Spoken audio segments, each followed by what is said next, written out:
le cas pour le moment. Merci beaucoup. Nous allons écouter maintenant le représentant des Verts, M. Hafner. Merci beaucoup, Monsieur le Président, chers collègues. Le traité de Lisbonne a apporté toute une série de modifications institutionnelles.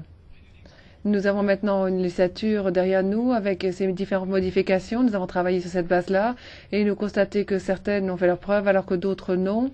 Et nous souhaitons également apprendre de ces modifications. Nous avons également ici un organe qui a été créé de manière formelle et qui découle de ces modifications, c'est le Conseil européen.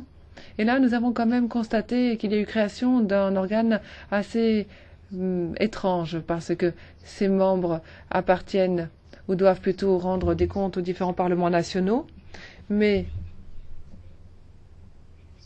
l'organe en tant que tel n'a de compte à rendre à personne, qu'à lui-même à la limite. Et cela montre déjà quelle est la problématique à l'origine. Et cela montre aussi que nous nous mouvons sur un terrain assez fragile en Europe. Dans le contexte d'une évolution démocratique, ce n'est pas une voie saine. Le Conseil européen a également augmenté de manière significative son rôle dans le cadre justement de la crise que nous traversons. Il s'est immiscé de plus en plus dans des domaines pour lesquels il n'avait pas de compétences formelles.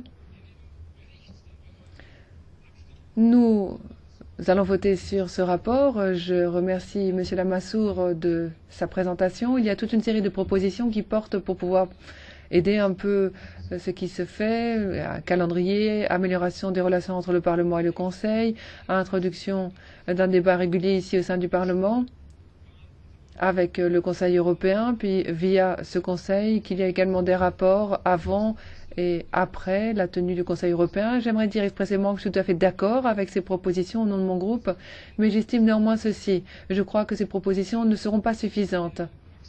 Je pense qu'il y a une tendance croissante à la regouvernementalisation, à l'absolutisme technocratique, à l'approche qui va du haut vers le bas, au lieu d'avoir le contraire.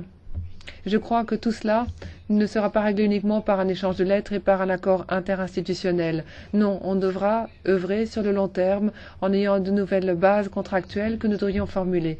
Je parle ici de la première chambre, la deuxième chambre aussi. Nous devrions absolument nous concentrer sur une élection démocratique et œuvrer pour plus de démocratie et de répartition des pouvoirs en Europe. Merci beaucoup. Merci.